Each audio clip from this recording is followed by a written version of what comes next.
Hi children. See children, I think you are studying very well. Today we have to discuss damped and undamped oscillations. Undamped means what? Undamped means what?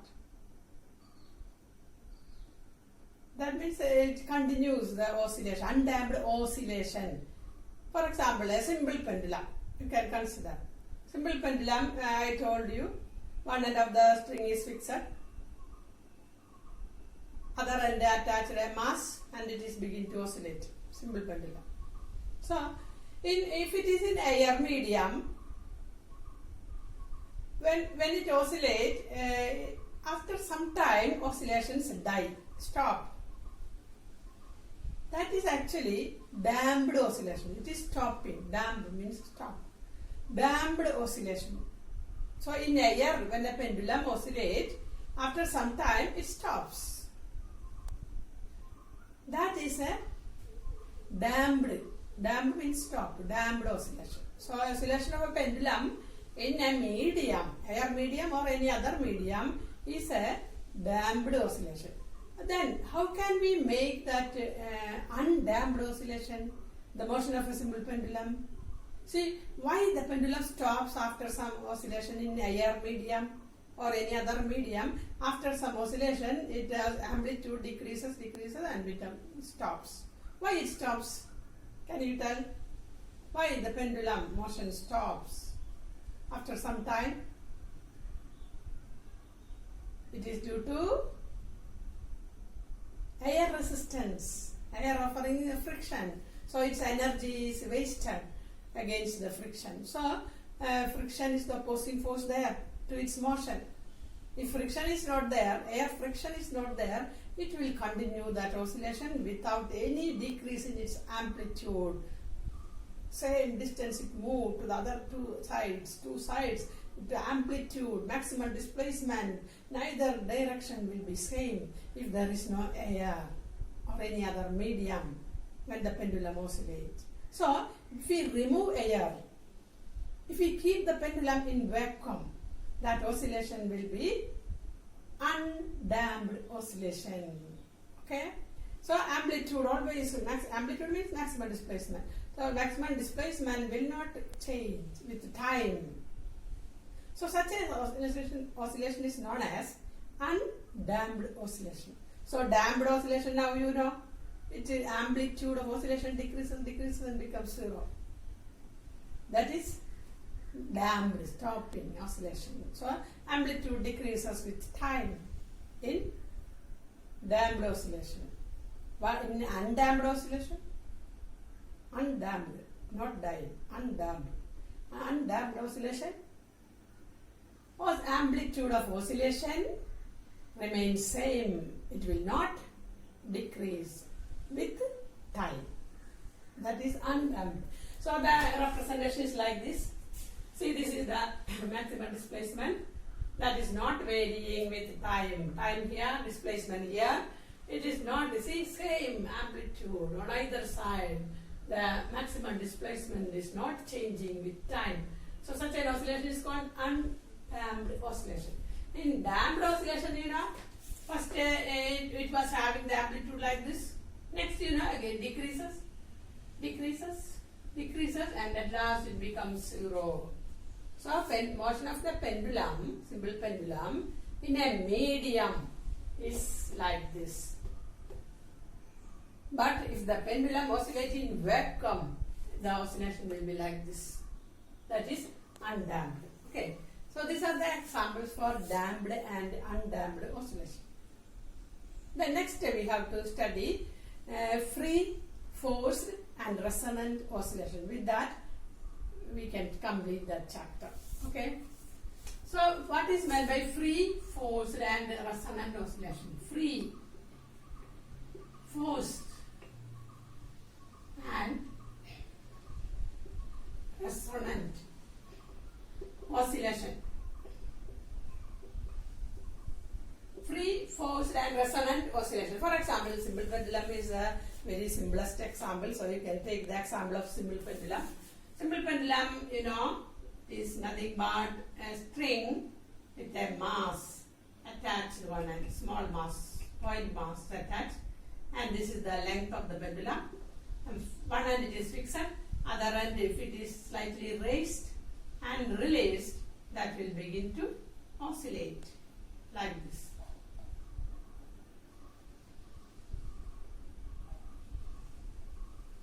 So, free oscillation means if we just raise it to a distance, the bob is slightly raised to a distance and released, then it will begin to oscillate. That is actually the free oscillation. Another experiment in the case of a sitar. If we pluck the string of the sitar, it will vibrate with its own frequency. Here the pendulum, when we slightly raise and release, it will oscillate with its own frequency. That is natural frequency. And that is, with that frequency, if its body oscillates, that is the free oscillation. Sitar, if any musical instrument it is having that string, when we just pluck that string will vibrate with its own frequency. That is known as a free oscillation. That will oscillate with its own natural frequency. That is the free oscillation. Free oscillation. Swing, for example, a swing. Suppose we slightly raise it and release, swing will begin to oscillate. Its own natural frequency. That is free oscillation. Next is forced oscillation. What's meant by forced oscillation? In this case itself, we can make it forced oscillation. See, we are keeping our hand on the bob and we are oscillating. We are the external force, external periodic force. And our frequency, we are deciding this way you have to oscillate. We are taking that bob and we are the external force acting on it, and we are deciding this way you have to oscillate. So with an external periodic force, if the body oscillate with a frequency other than the natural frequency, it is not oscillating with its own frequency, other than its own frequency, and it will be frequency equal to the external periodic force. Now, I am the external periodic force acting on it. In this way, you have to oscillate. I am deciding, and either you can do like this or you can do like this. That means external my frequency is different. I am the external periodic force. My frequency is different, and the pendulum is compelled. Pendulum is forced to oscillate with the frequency of other than its own frequency. It is not oscillating with its own natural frequency. It is oscillating the frequency of the external periodic force. That is forced oscillation. So a pendulum, you can make it oscillate. Swing also, while a child, if it is sitting in the swing, he can move like this. He can move like this, like this. That means we are deciding its oscillation. Now, how many oscillations are needed in 1 second? Like that. Frequency is different. So, if the body oscillates with a frequency other than its own natural frequency, or with the help of an external periodic force, if a body oscillates, that is the forced oscillation. For example, in any musical instrument, see, then when the strings are plucked, the string will vibrate with its own natural frequency, but the board on which the strings are kept, that will oscillate with the forced oscillation. The board, wooden part of that string instrument. String will vibrate with its own frequency, but the board on which the strings are fixed, that board also will oscillate. That oscillation is with the external periodic force. It is not due to its own natural frequency. The board is oscillating with the help of an external periodic force. That string is the external periodic force there. So the board's oscillation, board of the stringed instrument oscillation, that oscillation is forced oscillation. Okay. Then another is resonant oscillation. Resonant oscillation. What is meant by resonant oscillation? Resonant oscillation means here, for example, when body oscillate, body is forced to oscillate with the help of an external periodic force. In that case, the oscillation of the body and the external periodic force oscillation, that frequency, both the frequency of oscillation of the body, that means natural frequency of oscillation of the body, and frequency of external periodic force, if both are same, then the body will vibrate maximum. That is resonance. And actually one experiment was there in your book back last year, and all children were doing practical. This year you were not able to do the practical. So that one of the experiment was that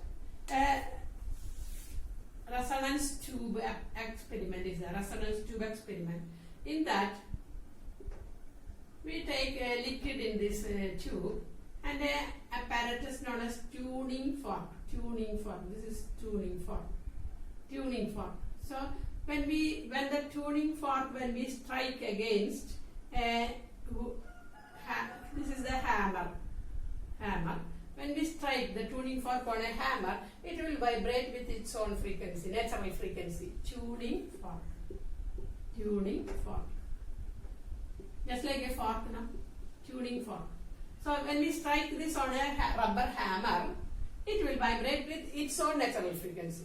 When that vibrating tuning fork is held in this tube containing water, the air column, we have to keep the prongs like this. Then the vibrations will move to this air column. Air column will vibrate. And suppose, in that case, air column is forced to vibrate with the frequency of the fork. External periodic force is the tuning fork. So air column will vibrate. That is with the help of external periodic force. That is the tuning fork, vibrating tuning fork. Air column will vibrate. But we will not see or hear something special. But when there is an arrangement to adjust this level of water in the tube, if there is an arrangement to adjust the level, raising this inner tube and all, there is an arrangement for that. We are slightly changing this water level in the tube. That means air column level, height of the air column in this is adjusted. Height of the air column in the tube is adjusted. Then when it reaches to a particular length, air column's length becomes a particular value, this we can hear a big sound. Like that a sound we can hear. That means maximum sound. At that time what happens is tuning fork frequency and the air column's frequency both become same. That means natural frequency of the air column and the frequency of the external periodic force both becomes equal, then we can hear the maximum sound, that is resonance. And in TV channel and all we can see when we tune to a particular channel, when it reaches to a particular frequency only we are hearing we are seeing the program clearly. In radio also FM and all we are tuning it. So that is in electrical circuit. So when we tune it, what will be a natural frequency becomes the frequency of the external source. So both becomes equal. When natural frequency, this is the natural frequency of the tuning fork, and this frequency of the air column is vibrating. So number of vibrations in 1 second, that's frequency. So frequency of the air column and frequency of the tuning fork, when both are equal, maximum sound, one sound we can hear max, otherwise we are not at all hearing any sound. When it reaches to that part, when both becomes equal, we hear a sound. Like that, you can hear a sound. So that maximum sound, that means the resonance occur. So what is resonance? When the natural frequency of the tuning fork or body and the forced oscillation. Resonant oscillation means the frequency of oscillation of the body becomes equal to the frequency of the oscillation of the external periodic force. When both becomes equal, we hear the maximum sound. That is resonance. When both are equal, natural frequency of the body and the frequency of the external periodic force, when both are equal, that phenomenon is known as resonance. So with that we end the chapter. All of you study well. Bye.